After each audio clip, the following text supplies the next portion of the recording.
नमस्कार दोस्तों, स्वर डिवाइन में आपका स्वागत है। स्वर डिवाइन में आज हम जानने वाले हैं सोमनाथ मंदिर की जानकारी। सोमनाथ मंदिर का निर्माण मैत्रक गुर्जर वंश तथा पुनर्निर्माण नागभट्ट व मिहिर भोज ने किया था। सोमनाथ मंदिर भूमंडल में दक्षिण एशिया स्थित भारतवर्ष के पश्चिमी छोर पर गुजरात नामक प्रदेश स्थित अत्यंत प्राचीन व ऐतिहासिक शिव मंदिर का नाम है। यह भारतीय इतिहास तथा हिंदुओं के चुनिंदा और महत्वपूर्ण मंदिरों में से एक है। इसे आज भी भारत के 12 ज्योतिर्लिंगों में से सर्वप्रथम ज्योतिर्लिंग के रूप में माना व जाना जाता है। गुजरात के सौराष्ट्र क्षेत्र के वेरावल बंदरगाह में स्थित इस मंदिर के बारे में कहा जाता है कि इसका निर्माण स्वयं चंद्रदेव ने किया था, जिसका उल्लेख ऋग्वेद में स्पष्ट है। यह मंदिर हिंदू धर्म के उत्थान पतन के इतिहास का प्रतीक रहा है। अत्यंत वैभवशाली होने के कारण इतिहास में कई बार यह मंदिर तोड़ा तथा पुनर्निर्मित किया गया। वर्तमान भवन के पुनर्निर्माण का आरंभ भारत की स्वतंत्रता के पश्चात लौह पुरुष सरदार वल्लभ भाई पटेल ने करवाया और 1 दिसंबर 1955 को भारत के राष्ट्रपति डॉक्टर राजेंद्र प्रसाद जी ने इसे राष्ट्र को समर्पित किया। सोमनाथ मंदिर विश्व प्रसिद्ध धार्मिक व पर्यटन स्थल है। मंदिर प्रांगण में रात 7:30 से 8:30 बजे तक 1 घंटे का साउंड एंड लाइट शो चलता है, जिसमें सोमनाथ मंदिर के इतिहास का बड़ा ही सुंदर सचित्र वर्णन किया जाता है। लोक कथाओं के अनुसार यही श्री कृष्ण ने देह त्याग किया था। इस कारण इस क्षेत्र का और भी महत्व बढ़ गया। सोमनाथ जी के मंदिर की व्यवस्था और संचालन का कार्य सोमनाथ ट्रस्ट के अधीन है। सरकार ने ट्रस्ट को जमीन, बाग, बगीचे देकर आय का प्रबंध किया है। यह तीर्थ पितृगणों के श्राद्ध, नारायण बलि आदि कर्मों के लिए भी प्रसिद्ध है। चैत्र, भाद्रपद, कार्तिक माह में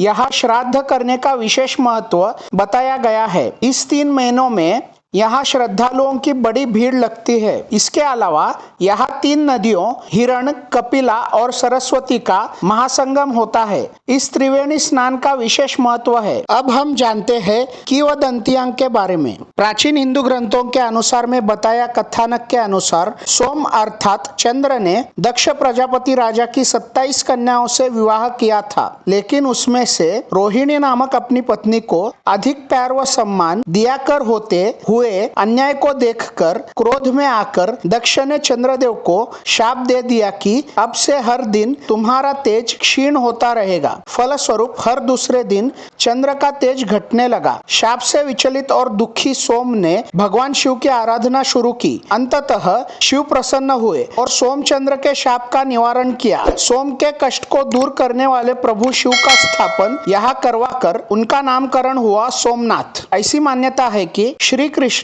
भालुका तीर्थ पर विश्राम कर रहे थे, तभी शिकारी ने उनके पैर के तलुए में पद्म चिन्ह को हिरण की आंख जानकर अनजाने में तीर मारा था। तभी कृष्ण ने देह त्याग कर यहीं से वैकुंठ गमन किया। इस स्थान पर बड़ा ही सुंदर कृष्ण मंदिर बना हुआ है। अब हम जानते हैं इस मंदिर के इतिहास के बारे में।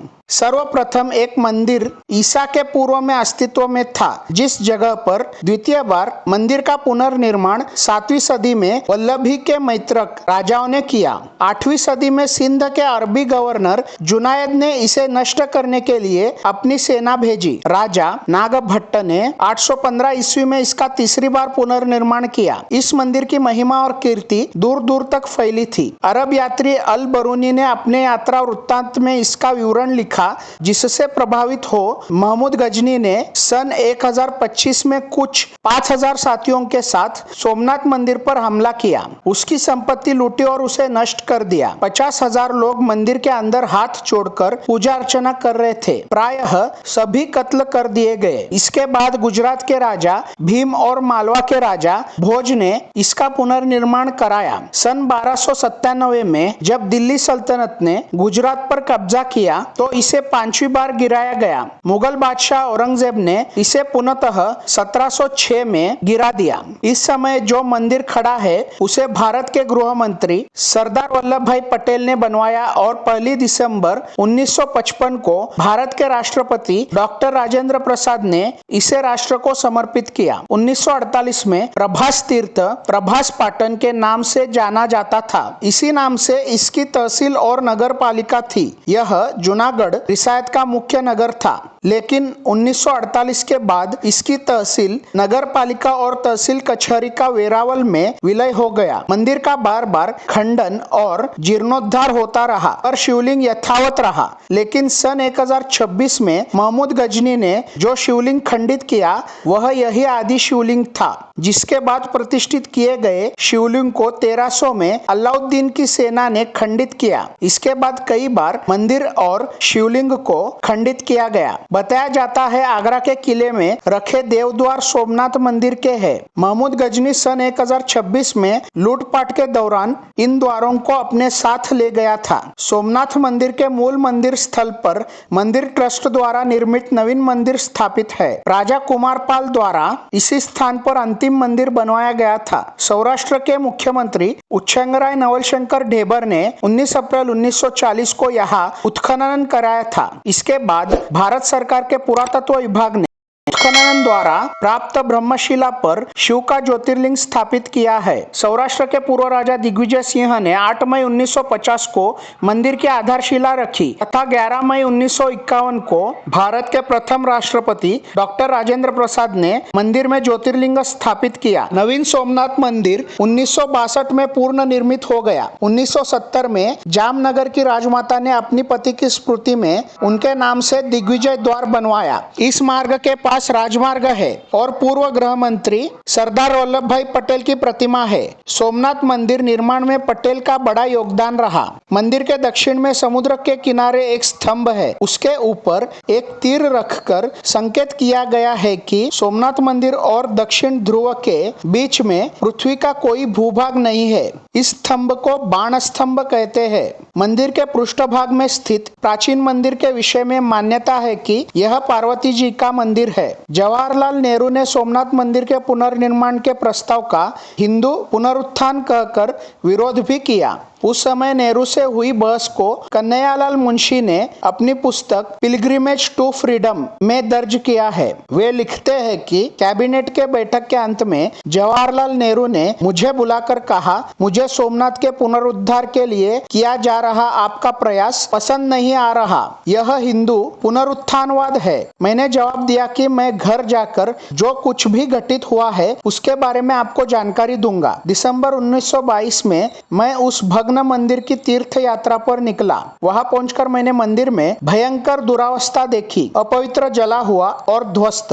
पर फिर भी वह दृढ़ खड़ा था, मानो हमारे साथ की कई कृतज्ञता और अपमान को न भूलने का संदेश दे रहा हो। उस दिन सुबह जब मैंने पवित्र सभा मंडप की ओर कदम बढ़ाए तो मंदिर के खमरूभों के भग्नावशेषों और बिखरे पत्थरों को देखकर मेरे अंदर अग्निशिखा प्रज्वलित हो उठी थी। मैं बता नहीं सकता। के.एम. मुंशी आगे लिखते हैं, नवंबर 1947 के मध्य में सरदार प्रभास पाटन के दौरे पर थे, जहां उन्होंने मंदिर का दर्शन किया। एक सार्वजनिक सभा में सरदार ने घोषणा की, नए साल के इस शुभ अवसर पर हमने फैसला किया है कि सोमनाथ का पुनर्निर्माण करना चाहिए। सौराष्ट्र के लोगों को अपना सर्वश्रेष्ठ योगदान देना होगा। यह एक पवित्र कार्य है जिसमें सभी को भाग लेना चाहिए। कुछ लोगों ने प्राचीन मंदिर के भग्नावशेषों को प्राचीन स्मारक के रूप में संजोकर रखने का सुझाव दिया, जिन्हें मृत पत्थर जीवन स्वरूप की तुलना में अधिक प्राणवान लगते थे। लेकिन मेरा स्पष्ट मानना था कि सोमनाथ का मंदिर कोई प्राचीन स्मारक नहीं, बल्कि प्रत्येक भारतीय के हृदय में स्थित पूजा स्थल था, जिसका पुनर्निर्माण करने के लिए अखिल राष्ट्र प्रतिबद्ध था। अब हम जानते हैं तीर्थ स्थानों और मंदिर की जानकारी। मंदिर संख्या 1 के प्रांगण में हनुमान जी का मंदिर, परदी विनायक नवदुर्गा खोडियार, महारानी अहिल्याबाई होलकर द्वारा स्थापित सोमनाथ ज्योतिर्लिंग, अहिल्याश्वर, अन्नपूर्णा, गणपति और काशी विश्वनाथ के मंदिर है। अघोरेश्वर मंदिर नंबर 6 के समीप भैरवेश्वर मंदिर, महाकाली मंदिर, दुखहरण जी की जल समाधि स्थित है। पंचमुखी महादेव मंदिर कुमारवाड़ा में, विलेश्वर मंदिर नंबर 12 के नजदीक और नंबर 15 के समीप राम मंदिर स्थित है। नगरों के इष्ट देव हाटकेश्वर मंदिर, देवी हिंगलाज का मंदिर, कालिका मंदिर, बालाजी मंदिर, नरसिंह मंदिर, नागनाथ मंदिर समेत कुल 42 मंदिर नगर के लगभग 10 किलोमीटर क्षेत्र में स्थापित है। तो दोस्तों, यह है सोमनाथ मंदिर की जानकारी। दोस्तों, आपको अगर यह वीडियो अच्छा लगा तो इस वीडियो को लाइक कीजिए, शेयर कीजिए, स्वर डिवाइन चैनल को सब्सक्राइब कीजिए और बेल आइकॉन दबाना मत भूलिए। धन्यवाद।